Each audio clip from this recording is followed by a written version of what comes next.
sahabat hati, jumpa lagi dengan saya Linda Wahyudi di podcast saya. Kali ini saya ditemani seorang senior saya dalam bidang hipnoterapis, Ibu Christine. Ibu Christine adalah seorang hipnoterapis handal dan senior yang sangat dihormati dan dicintai oleh kami semua para terapis karena ilmunya sangat banyak. Dia bagaikan sumber air yang digali nggak pernah habis itu. Jadi kami itu suka sekali. Apapun dia akan jawab, dia akan jelaskan dengan detail, dengan jelas, apalagi kayak saya ini yang kadang-kadang nangkepnya agak lambat sedikit dibandingkan anak-anak muda yang baru lulus, yang baru ilmunya baru jreng begitu ya. Dan Bu Christine dengan sabar ya, saya enggak tahu meskipun rodok-rodok gemes gitu ya, kok nggak isa-isa ini diajarin begitu ya. Tapi Bu Christine bagi saya pribadi adalah seorang guru yang dimana saya bisa bertanya. Halo, selamat malam Bu Christine. Selamat malam Bu Linda, senang sekali saya bisa akhirnya hadir di podcastnya Ibu Linda karena saya sering lihat di YouTube juga. Terus saya pikir kapan ya saya diundang? Akhirnya saya diundang juga. Terima kasih loh Bu Linda. Saya yang thank you di tengah padatnya acaranya Bu Christine, saya masih dikasih kesempatan. Thank you so much. Padahal jauh ya dari Medan ya Bu. Ya, tapi sejak pandemi dan kemudian aktifnya pertemuan-pertemuan daring atau online seperti ini, sudah nggak ada jarak nih. Di antara kita sudah nggak ada jarak. Paling kalaupun kita harus berpisah itu karena minusnya kuota. Oke teman-teman, selain Ibu Christine adalah seorang hipnoterapis, tetapi beliau juga sangat concern dengan kerohanian dan kekayaan jiwa. Jadi saya sangat tertarik sekali untuk berbincang dengannya dan mengintip apa sih yang ada di dalam hidupnya. Keseimbangan macam apa itu begitu. Jadi thank you sekali lagi. Oke, Bu Christine kita ngobrol-ngobrol santai boleh ya Bu? Boleh, silakan. Oke, sejak kapan sih Bu Christine mulai tertarik pada bidang hipnoterapis ini Bu? Saya berkenalan dengan hipnoterapi ini melalui perjalanan yang unik menurut saya karena awalnya sebenarnya saya itu menentang hipnoterapi malah. Saya against hipnoterapi tahun 2008. Jadi tahun 2008 itu teman saya dari wihara mengundang dari komunitas lah mengundang Pak Adi Wegunawan, guru kita bersama, untuk seminar nih di Medan. Terus waktu itu saya tanya siapa pembicaranya, terus topik apa yang dibawakan. Mereka mengatakan topiknya berkaitan dengan hipnosis. Waktu itu hipnosis zaman 2008 tuh masih benar-benar awam sekali. Saya tanya teman saya apa itu hipnosis, dia nggak bisa jawab. Lalu saya mengatakan begini, lebih baik dibatalkan aja deh gitu acara ini karena kita nggak tahu ini apa dan kita menyelenggarakan acara ini di bawah naungan atau di bawah nama komunitas kita. Jangan sampai nanti ternyata apa yang disampaikan di acara ini atau seminar ini ternyata tidak sesuai dengan ajaran nih gitu. Jadi lebih bagus dibatalkan. Tapi teman saya ini sungkan mungkin dengan Pak Adi, akhirnya dia nggak membatalkan. Saya mengatakan, oh ya sudah, kalau tidak membatalkan acara ini, saya yang keluar dari panitia gitu. Dan saya benar-benar keluar dari panitia. Saya pikir ya, saya nggak mau tahu lah apa itu gitu. Nah, di saat itu sebenarnya saya sudah beberapa tahun itu mengidap penyakit, Bu Linda. Jadi saya sangat sering sekali sakit-sakitan, hampir setiap bulan.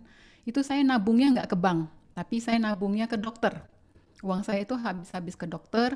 Sakit saya nggak parah-parah banget sih, hanya mah berkelanjutan terus belakangan itu batuk dan batuknya itu benar-benar nggak selesai-selesai. Saya minum obat, minum apapun suplemen, Bu Linda ngomong deh merek suplemen di zaman itu. Besar kemungkinan saya sudah minum, terus kemudian jamu-jamuan dan wah banyak deh. Nggak sembuh-sembuh juga.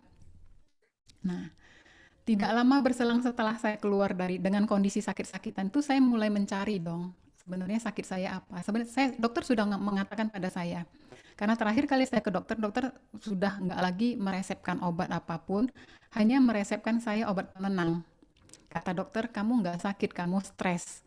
Zaman itu kata stres itu kan benar-benar menakutkan bagi kita. Kok stres sih, kan saya nggak gila gitu. Saya baik-baik saja, saya bisa berpikir normal. Nah, jadi dengan database itu, pencarian itu, kemudian penolakan terhadap hipnoterapi, tidak lama kemudian saya diajak teman saya nih untuk ikut seminar, workshop 1 hari soal hipnosis.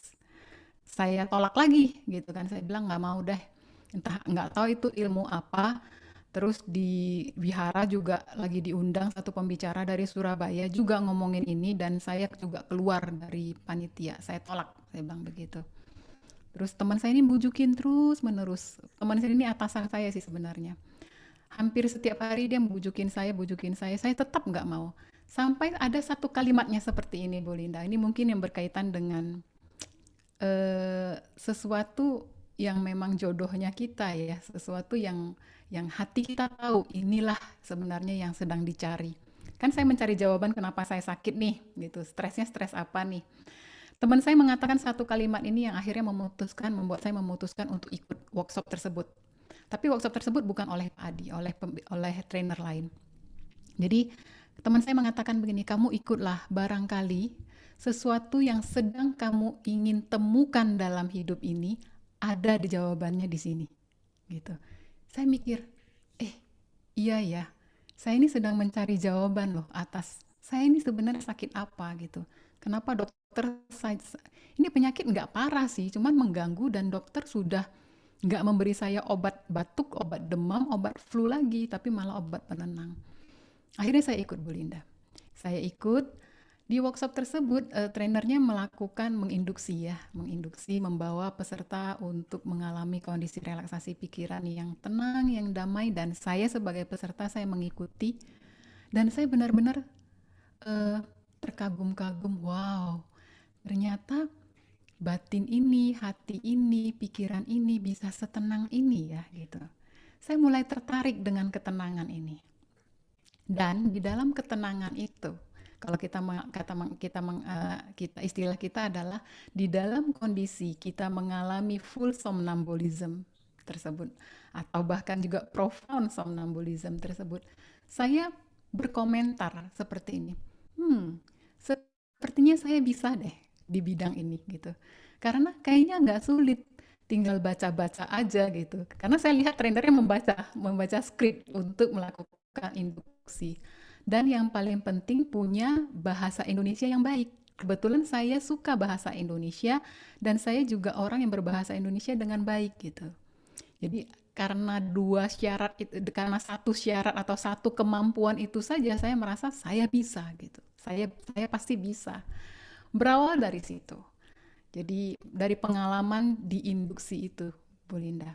Jadi nggak turun dari langit dari kecil ya? Enggak, malah sebelumnya saya menantang ya, masalah menentang. Nah, setelah itulah saya baru bertemu dengan Pak Adi. Nah, setelah saya mengikuti kelas itu, saya mulai tahu manfaatnya apa, saya mulai beli buku Pak Adi. Waktu itu adalah buku hipnosis dan hipnoterapi, saya mulai membaca. Saya juga rutin melakukan self hipnosis waktu itu setiap hari, dan saya merasakan kemajuannya. Hati saya lebih tenang. Kemudian saya masih sakit-sakitan, tapi sudah nggak parah lagi. Kepanikan atas sakit itu sudah nggak lagi. Sudah lebih tenang. Kemudian saya mulai mendekati teman saya yang panitia, gitu. Saya kembali ke teman saya yang panitia tadi. Saya tanya, gimana? Tiketnya sudah terjual banyak belum? Mereka mengatakan waktu itu terjual 60. Terus saya bilang gini, pantas aja nggak laku. Ini nakalnya saya, pantas aja nggak laku. Orang juga nggak ngerti itu hipnosis apa. Terus teman saya diem gitu kan ya. Ya maksudnya gimana nih ya, sudah terlanjur kita umumkan. Terus saya bilang begini sama mereka, udah kumpulin semua orang-orang yang mendistribusikan tiketnya. Saya akan ajari mereka apa itu hipnosis. Hebat sekali, keren nih. Terus maksudnya saya sharing gitu, saya cerita. Saya bilang saya sudah mengikuti pelatihannya dan saya sudah tahu hipnosis itu apa dan manfaatnya apa. Akhirnya mereka mengumpulkan semua orang-orang yang mendistribusikan tiket. Saya mengedukasi mereka sehingga mereka bisa menjelaskan kepada calon peserta seminar. Dan akhirnya waktu seminar diselenggarakan itu ada 1.200 peserta. Wow, dari Jadi 60 ke 1.200.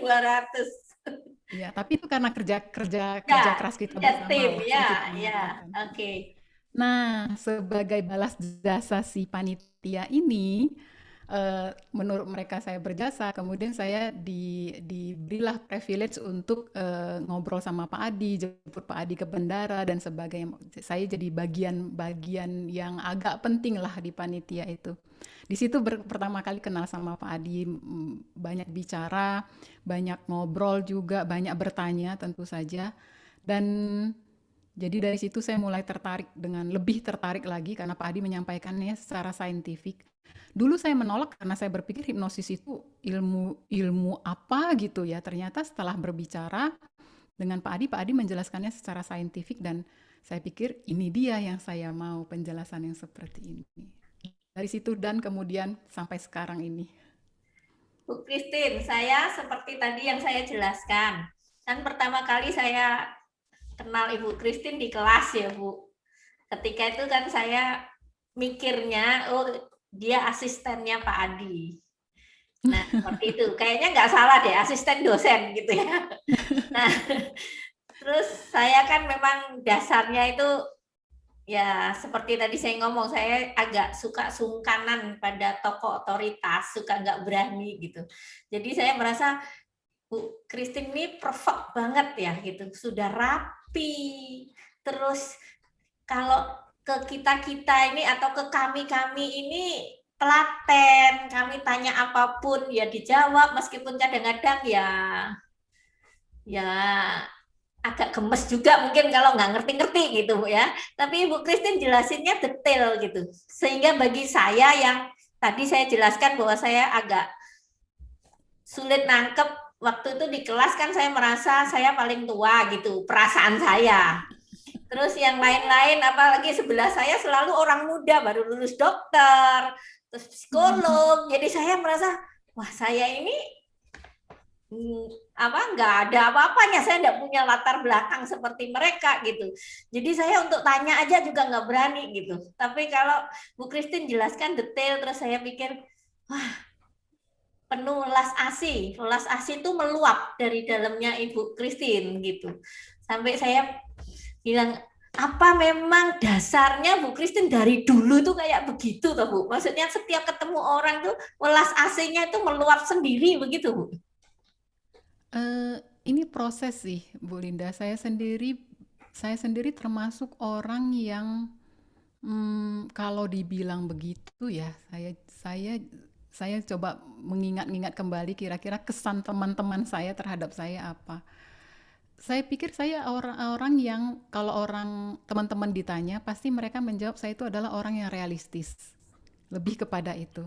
Kalau saya ulas asih Ibu Bu Linda memaknainya sebagai itu adalah tindakan ulas asih, justru saya pikir itu kemurahan hati Bu Linda yang ini ya menilai saya itu itu sebuah tindakan ulas asih. Tapi apa yang saya lakukan di kelas mendampingi para peserta itu lebih kepada tanggung jawab sebagai seorang asisten. Tanggung jawab asisten kepada sebuah lembaga pendidikan yang melahirkan hipnoterapis-hipnoterapis. Setelah saya menjalani profesi hipnoterapi ini, saya tahu bahwa ini bukan profesi yang main-main. Itu di tangan kita ini adalah orang-orang yang memang meletakkan masalahnya di kita dan berharap besar kita membantunya. Masalahnya, objek yang kita pegang ini adalah objek abstrak, yaitu pikiran. Kalau misalnya dokter kulit mungkin ya akan melihat ya fisik ya, kulit yang mana yang bermasalah, yang gatal-gatal kah, yang kena jamur kah atau apa misalnya. Itu fisik, sesuatu yang kelihatan, sesuatu yang bisa dipegang. Nah, sementara pikiran ini sesuatu yang abstrak. Tentu saja para pakar, para praktisi itu benar-benar harus memiliki ketelitian. Jadi ketelitian, kehati-hatian dalam bekerja sehingga ketika saya mendampingi calon-calon hipnoterapis atau peserta pelatihan ini, saya juga harus benar-benar menggunakan ketelitian mengajari teman-teman, sehingga teman-teman ini juga punya ketelitian yang sama saat bekerja. Gitu. Karena ya objek kita tadi ini sesuatu yang abstrak, tidak kelihatan. Bagi saya, seni seorang hipnoterapis ini adalah kita bekerja di objek yang abstrak, tetapi bagaimana dalam kita bekerja, kita membuatnya ini sekonkret mungkin. Pikiran itu harus terlihat jelas oleh kita. Masalahnya ada di mana, penyebabnya apa, solusinya apa. Itu benar-benar kita sebagai hipnoterapi kita harus paham nih. Bayangkan kita harus melihat semua itu pada objek yang tidak kelihatan. Jadi itu kan sebuah keilmuan yang luar biasa sekali sulitnya sebenarnya ya. Tapi beruntunglah karena Pak Adi juga guru kita ini sangat pintar, bisa membuatnya menyederhanakan keilmuan ini.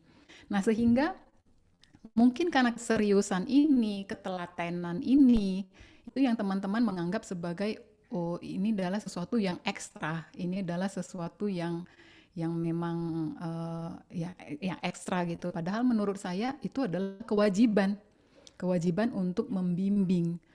Karena apa? Teman-teman juga akan melakukan hal yang sama seperti yang saya lakukan. Gitu. Mungkin Benar-benar itu harus. Bu alasannya, sekarang saya baru tahu nih, bahwa karena Bu Christine menganggap itu penting, sehingga Bu Christine itu nggak pelit ilmu gitu Pak. Bu, kami tanya Ya, apa aja Ibu berikan gitu. ya, karena ini penting, karena benar ya Ibu katakan tadi, ini sesuatu yang penting ya, karena menyangkut kebahagiaan. Setiap orang yang datang ke kita itu pasti karena ingin bahagia, betul ya Bu ya? Ingin lebih bahagia bahkan, bukan cuma bahagia saja, tapi ingin lebih bahagia. Karena mereka sedang mengalami masalah. Jadi bayangkan kalau kita tidak punya tanggung jawab, ya kita tidak punya perhatian sedetail itu kepada mereka, tentu mereka juga tidak akan mendapatkan apa yang mereka harapkan. Jadi ya orang itu sudah susah, datang ke kita itu berharap kesusahannya itu dilenyapkan. Jangan karena kita kerjanya tidak beres, kerjanya tidak teliti, alih-alih mereka bahagia malah mereka menjadi tidak bahagia, semakin tidak bahagia. Dan saya selalu merasa begini, tidak apa-apa kalau orang tidak suka dengan Christine Liu gitu. Tidak apa-apa jika orang-orang tidak suka dengan pelayanan Christine Liu, tapi jangan sampai orang-orang tidak suka dengan hipnoterapi. Jadi makanya saya tidak ingin mencederai hipnoterapinya gitu. Karena kalau misalnya orang bisa saja ya, karena kan kesukaan setiap orang kan beda-beda, selera setiap orang beda-beda. Ada orang yang cocok ke saya, ada juga yang tidak. Yang nggak apa-apa kalau nggak cocok, tapi jangan membenci, jangan sampai orang ini karena tingkah saya, ucapan saya, perilaku saya menjadi tidak menyukai hipnoterapi, sehingga mereka tidak bisa nanti ditolong oleh rekan-rekan saya yang lain. Jadi itu mengapa saya harus banyak teman-teman yang teman rekan-rekan sejawat tuh merasa saya itu kerjanya perfect gitu. Sebenarnya bukan perfection itu yang saya kejar, tapi adalah bagaimana supaya saya tidak mencederai hipnoterapinya nih. Saya tidak mencederai eh, apa keinginan klien-klien nih kepada kita nih, harapan mereka itu sih yang saya jaga, bukan perfectnya. Saya tidak mengejar perfection itu, saya tidak mengejar kesempurnaan karena saya tahu itu tidak mungkin, itu akan cuma bikin stres aja sih. Bu Christine kan sangat fokus dan concern dengan hypnoslimming.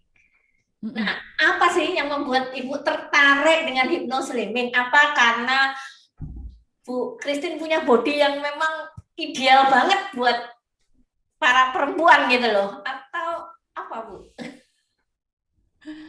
Em, nggak kesana juga, kalaupun ada itu bonus ya bagi saya, hanya sebuah kebetulan saja sih gitu. Ada dua hal. Hal yang pertama itu karena awal saya tadi saya cerita, saya sebelum kenal hipnoterapi ini saya punya penyakit psikosomatis, yaitu penyakit yang disebabkan oleh faktor psikis.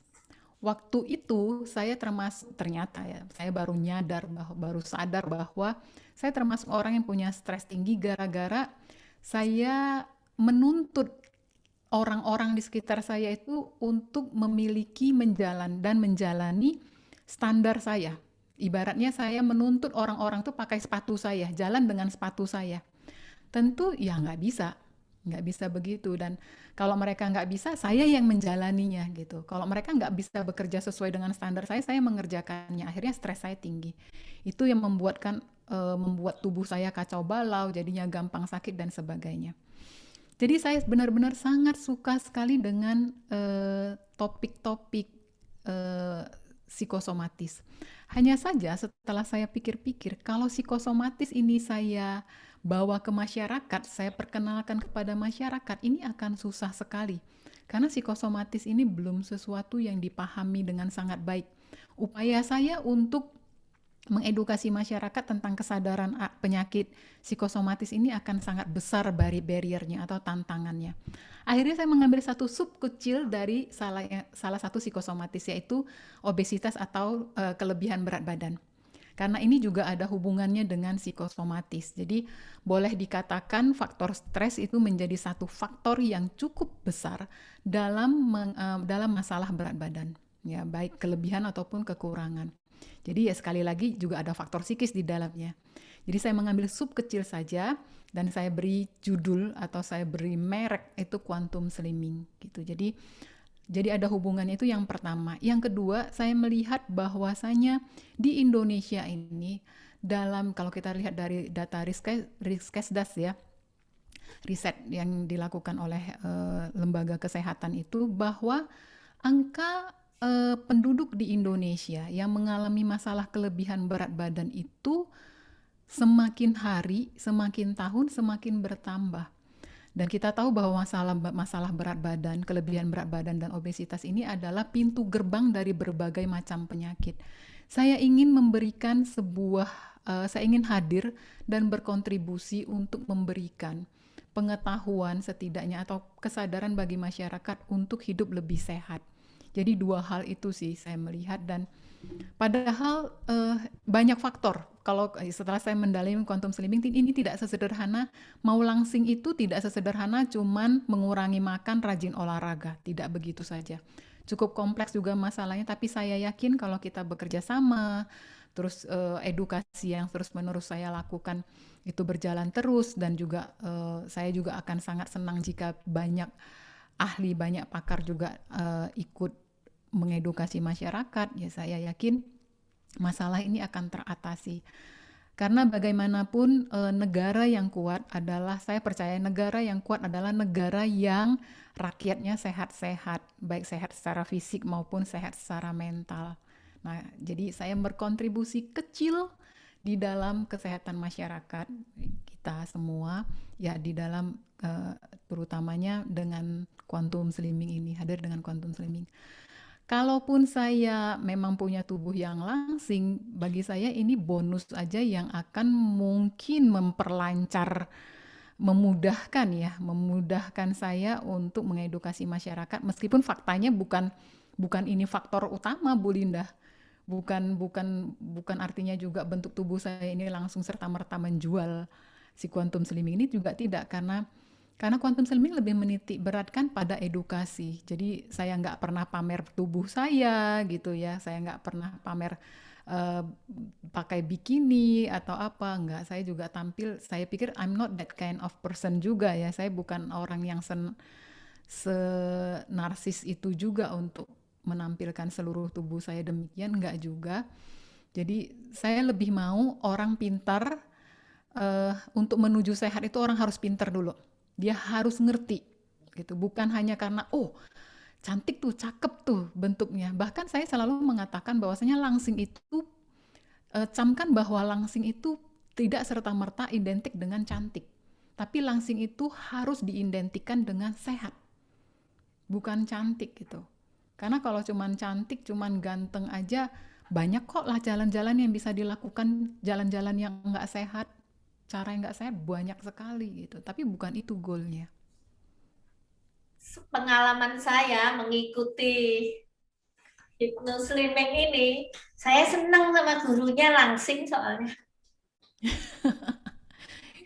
Itu bonus sih ya, bonus bagi saya juga. Meskipun orang mengatakan, Bu Christine ini kayaknya selalu langsing. Padahal tidak demikian. Saya selalu mengatakan saya ini bukan manekin. Itu boneka pajang. Enggak, di tubuh saya juga ada tubuh manusia. Saya bisa naik berat badan, saya bisa turun berat badan. Cuman saya punya keahliannya. Kalau berat badan saya bertambah ya, kemudian saya punya keahlian untuk menurunkannya. Kalau berat badan saya berkurang, saya punya keahlian untuk menaikkannya. Jadi sehingga teman-teman yang jarang-jarang melihat saya, selalu melihatnya saya ini langsing terus-menerus. Padahal ya enggak juga sih. Kalau yang sering melihat saya juga tahu kok kapan-kapan tubuh saya itu bisa lebih besar, kapan-kapan tubuh saya lebih kecil gitu. Kami para muridnya jadi terhipnosis kalau lihat tubuhnya Bu Christine. Karena langsing, ideal gitu. Jadi, wow, ini baru cocok jadi guru hypnoslimming. Terima Pas. kasih. Oke, Bu Christine, pernah nggak ngalami atau pengalaman yang cukup sulit di dalam pengalaman Ibu sebagai seorang hipnoterapi, khususnya quantum slimming ya, Bu? Eh, hipnoterapi, karir saya di hipnoterapi dan juga karir saya di quantum slimming ini, meskipun bidang yang mirip, masih satu payung besar, tetapi cara menjalankannya berbeda. Cara menjalankannya itu boleh dikatakan dua hal yang berbeda. Saya bicara dulu tentang karier saya di hipnoterapi kali ya. Apakah saya pernah jenuh atau bosan? Jawabannya jujur enggak. Padahal saya ini tipe orang yang pembosan. Eh, karena apa? Karena ini adalah sebuah bidang yang membuat saya terus bertumbuh. Ini yang membuat saya tidak bosan, gitu. Saya tidak karier saya ini di hipnoterapi ini tidak berhenti hanya sebagai hipnoterapis. Melainkan juga saya menjadi seorang penulis buku gitu. Saya sekarang menjadi ya karena sekarang musimnya media sosial, saya menjadi orang yang memberikan edukasi di media sosial, kemudian saya juga menjadi seorang pembicara publik, saya menjadi seorang trainer. Ini semua terjadi karena saya punya pengetahuan. Pengetahuan ini saya dapatkan dari berbagai pengalaman melakukan hipnoterapi gitu. Jadi saya bisa sharing, saya bisa cerita ke banyak orang melalui platform-platform yang kekinian. Saya menyukai ini yang membuat saya tidak pernah bosan. Jadi kalau boleh saya katakan hipnoterapi ini adalah gudang ilmu saya, bahan baku saya untuk saya bertransformasi ke berbagai wujud untuk saya memberikan kontribusi lagi kepada masyarakat. Jadi makanya saya nggak pernah bosan nih menggali ada apa sih di hipnoterapi ini gitu. Itu satu. Di quantum slimming agak sedikit berbeda. Quantum slimming ini boleh dikatakan sebuah brand juga menjadi sebuah brand. Artinya ada cara-cara khusus untuk memasarkannya, cara-cara khusus untuk me, me, me- menyebarkannya atau memberitahukannya kepada masyarakat. Ini karena quantum slimming ini sudah menjadi satu satu ya, saya katakan satu brand tertentu. Saya tidak pernah di quantum slimming saya tidak pernah bermasalah dengan produknya. Karena saya tahu apa yang saya lakukan, saya tahu apa yang saya berikan kepada masyarakat, dan saya menciptakan quantum slimming ini bukan dari upaya yang sederhana, benar-benar dari riset ya, benar-benar dari pengalaman dan sebagainya. Tetapi yang menantang di quantum slimming dan membuat saya tidak akan pernah bosan dengan quantum slimming adalah bagaimana caranya agar masyarakat luas menjadi semakin tahu, semakin sadar tentang hadirnya quantum slimming di masyarakat. Yang saya syukuri hingga saat ini, saya termasuk konsisten dengan membawa quantum slimming ini ke masyarakat. Saya belum pernah pindah jalur, saya belum pernah terpikirkan juga untuk pindah jalur. Jadi dua hal ini benar-benar saya lakukan dan masih saya sukai. Dan ya mungkin karena ini ya, karena tadi ini adalah objek yang membuat saya terus bertumbuh sehingga saya nggak bosan, nggak bosan. Karena kalau sesuatu itu membuat kita mentok atau membuat kita berada di zona nyaman, mungkin kita akan bosan dan jenuh. Tapi karena ini membuat kita selalu bertumbuh, maka saya nggak pernah jenuh dengan hal ini. Ini sudah tahun ke-12 saya menjalankan karier sebagai hipnoterapi, dan untuk quantum slimmingnya itu sejak 2015, berarti ini tahun ke-7. Dan sejauh ini saya masih merasakan gelora yang sama sih. gitu.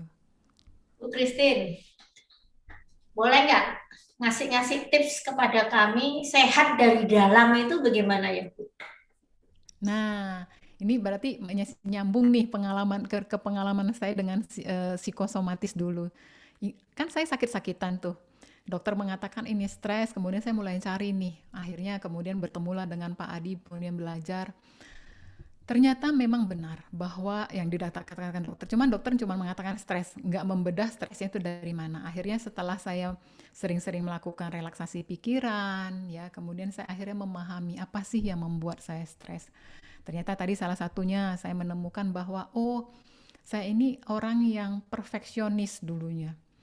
Jadi apa-apa itu mau, sebenarnya bukan apa-apa itu mau sempurna, tidak. Seorang perfeksionis itu tidak pernah menginginkan pujian, tapi seorang perfeksionis itu melakukan segala sesuatunya sesuai dengan standarnya dia, itu supaya terhindar dari masalah gitu. Jadi yang dihindari oleh perfeksionis itu adalah masalah sebenarnya. Bukan kesempurnaan yang dia kejar, tapi dia menghindari masalah. Jadi hal-hal tersebut ini membuat saya stres. Jadi stres dalam arti kata hidupnya penuh dengan ketegangan, hidupnya penuh dengan kegelisahan, hidupnya penuh dengan kekecewaan. Suka nggak suka ini oleh tubuh direspon secara negatif ya. Jadi akhirnya ya tubuhnya sakit-sakitan. Ketika saya sering-sering melakukan relaksasi, melakukan self-talk, melakukan afirmasi dan segala macamnya, saya menyadari bahwa ini kan sebuah tindakan yang kita lakukan untuk ke diri sendiri. Dari dalam kita harus menumbuhkan rasa cinta, toleransi, ya sebagai mantan perfeksionis untuk supaya bisa menjadi mantan perfeksionis itu harus punya toleransi yang tinggi. Ya sudahlah, nggak apa-apa. Ya sudahlah, yang penting nggak bisa bikin mati aja kok gitu. Ya sudahlah, itu toleransi gitu. Nah jadi sehingga itu semua harus dari dalam, nggak bisa dari luar. Mana ada suplemen toleransi, bener nggak Bu? Betul. Vitamin A, B, C, D, E ada, ya. B plus ya, vitamin B kompleks ya, itu semua ada. Vitamin B1, B12 itu semua ada. Ya, mineral semuanya ada, serat semuanya sudah bisa dibikinkan suplemen, tapi toleransi, welas asih, itu nggak ada. Itu produk-produk dari dalam. Setelah merenung, makanya saya dan sejak itu juga pelan-pelan ya saya gradual enggak jadi kesembuhan saya itu enggak begini. Saya sakit-sakitan kemudian saya melakukan relaksasi, saya tidur bangun-bangun sembuh tring gitu, enggak. Gradual. Pelan-pelan pelan-pelan pelan dari saya yang setiap bulannya harus mengunjungi dokter sampai sekarang sudah 12 tahun berjalan, mungkin saya ke dokter itu enggak lewat dari 5 jari ini, mungkin 3 kali adalah saya ke dokter gitu. Sisanya saya menyembuhkan diri sendiri. Saya bukan tidak pernah sakit selama 12 tahun ini, pernah gitu. Tapi bagaimana cara saya menyembuhkan diri? Oke, saya sudah tahu ini terlalu kelelahan nih. Kalau dulu saya nggak tahu yang kelelahan. Lelah pun pekerjaan belum selesai saya akan hantam. Pokoknya harus ini sesuai dengan deadline saya, harus semuanya harus sesuai dengan garis yang saya buat begitu. Jadi kalau sekarang sudah ya udah, kalau sudah kelelahan saya istirahat, saya tutup semuanya, handphone saya pinggirkan, kemudian saya tenang-tenang, kerjaan saya cuma tidur makan, istirahat total, besok-besoknya sudah sembuh. Sudah. Jadi saya lebih sekarang untuk menyembuhkan diri itu banyak melakukan ya menenangkan diri, istirahat sudah pasti. Kedua, banyak melakukan self talk, banyak melakukan afirmasi-afirmasi positif. Terutama sejak masa pandemi ini kan sesuatu yang baru lagi. Sakitnya sih nggak ada ya. Artinya maksudnya sejauh ini saya bersyukur belum pernah kena ya, belum pernah positif juga. Jadi saya bersyukur sekali. Nah, tetapi ketakutannya kan ada. Jujur saya juga punya ketakutan karena semua orang karena bertanya-tanya ini apa? Karena bukan bukan urusannya bukan kalau kita sakit berurusan dengan diri sendiri saja, enggak. Berurusan dengan orang lain juga, kita nggak boleh ketemu sama orang lain. Sementara kita nggak mungkin nggak bertemu dengan orang lain. Makan gimana dong? Ya kan? Bisa masak sendiri. Tapi sayurnya beli dari mana kalau nggak ke tukang sayur? Kan seperti itu. Jadi sehingga punya banyak ketakutan. Nah, ini pun terbantu sekali juga dengan menumbuhkan kepercayaan diri dari dalam. Karena kalau tidak, ya apalagi yang bisa kita lakukan. Jadi, dari pengalaman saya menyembuhkan diri saya dari psikosomatis, saya tahu bahwa, upaya-upaya yang harus dilakukan itu adalah dari dalam diri sendiri. Bukan dari luar-luar. Dari luar-luar apakah perlu suplemen? Ya, kalau Anda makannya kurang bergizi, perlulah suplemen. Tapi kalau gizinya sudah seimbang, sudah rasanya sudah cukup, toh yang dibutuhkan itu paling banyak di dalam untuk penyembuhan itu adalah vitamin-vitamin, dan kebutuhan vitamin dan mineral di tubuh kita juga nggak banyak. Kalau kita makan buah sehari 3 porsi dalam kondisi sakit itu juga sudah lebih dari cukup gitu ya, kecuali nggak bisa makan sama sekali misalnya. Jadi selain itu semua yang memang dibutuhkan dari dalam juga perlu. Bayangkan kalau kita makan berbagai jenis suplemen, tapi hati kita gelisah, hati kita cemas, pikiran kita selalu dipenuhi pikiran-pikiran yang negatif, kekhawatiran. Saya yakin obat tersebut akan lambat sekali bekerja di dalam tubuh kita. Karena satu sisi obat yang kita makan menyembuhkan, satu sisi pikiran kita membuat tubuh kita ini lebih sakit. Jadi kerjanya kapan? Kerjanya kapan selesai nih? Yang satu menyembuhkan, yang satu membuat semakin sakit. Kenapa nggak kerjasama? Obat-obat ini menyembuhkan kita, pikiran kita juga menyembuhkan kita. Kan jadinya sama gitu. Jadi ini dari pengalaman saya. Maka kalau kebetulan para pemirsa yang mendengar podcastnya Ibu Linda punya masalah gangguan fisik yang sudah sangat lama, ya berulang-ulang terus-menerus, apalagi terutama punya gejala-gejala yang kalau stres sedikit sakit, mulailah menyembuhkan diri dari dalam. Jangan hanya berharap obat-obatan dari luar, tapi sembuhkan diri dari dalam. Karena kalau tidak dilakukan seperti itu, maka penyembuhan yang dari obat-obatan itu akan sangat lambat kerjanya. Saya tidak mengatakan obat-obatan itu tidak penting ya. Gitu. Thank you banget. Ini sangat terutama buat saya ya. Soalnya saya punya kayak lihat cermin. Saya punya sakit yang sama, mah sama batuk, nggak sembuh-sembuh, dan sekarang nggak pernah lagi. Udah. Ya, ya. Thank Karena you. kita sudah lebih tenang. Lihat cermin. Berarti kita punya perjalanan yang sama. Iya, kalau saya batuk lebih parah, Bu, karena saya harus pakai pempes. Oh, iya, Yang iya, iya, batuk, iya. yang bawa cerut gitu. Jadi pempes itu anak saya beli udah dus-dusan begitu. Karena saya nggak Oh, sembuh lama, Bu. Bisa 1 bulan, bisa 2 bulan kalau batuk. sama. Dulu saya juga begitu. Katanya dulu ada yang namanya batuk 100 hari. Saya punya 1000 hari juga nggak Iya, sembuh-sembuh. sama. Saya 1000 hari Hmm. juga nggak sembuh-sembuh. Sampai saya Saya sampai pernah, di rongsen ini, heeh, di rongsen hidung, di rongsen telinga. Semua udah saya lakukan, Bu. dan tidak ada apa-apa. Tidak ada apa-apa. Dokternya juga bilang, ini nggak tahu kenapa ini kok batuknya. Katanya dari asam lambung bisa. Asam lambung saya diterapi, dikasih obat berbulan-bulan. Ya, sama. Belum. Yang ada malah semakin parah karena bagaimanapun obat-obatan tersebut juga bukan itu yang dimau oleh tubuh kita sebenarnya. Tapi yang dia mau adalah pikiran dan perasaan yang tenang. Pikiran yang nggak banyak memikirkan hal-hal yang buruk, pikiran yang tidak memunculkan perkataan-perkataan yang bisa menyakiti dan melukai hati sendiri. Betul nggak, Bu? Karena biasanya kita yang melukai diri kita lebih banyak daripada orang lain melukai kita. Betul. Ya kan? Jadi jangan pikir orang lain jahat, enggak loh. Ketidakwaspadaan kita terhadap pikiran kita sendiri, itulah pelaku kejahatan. Itulah orang yang menzolimi Anda. Bukan kita sendiri sebenarnya. Tapi pikiran-pikiran yang tidak ada kewaspadaan. Itu yang menjalin. Misalnya orang lain menghina kita. Dia menghina kita tahan berapa lama sih? 5 menit barangkali. Betul nggak? Begitu dia pergi, dia melakukan pekerjaannya, dia melakukan hal-hal yang dia sukai. Membahagiakan dirinya. Tetapi kata-katanya itu nancap di hati, di di pikiran kita, dan kemudian kita mengulang-ulangnya kembali. Setiap kali dia terulang, setiap kali itulah kita tersakiti. Nah, yang mengulangnya siapa? Dia atau kita? Kita kan?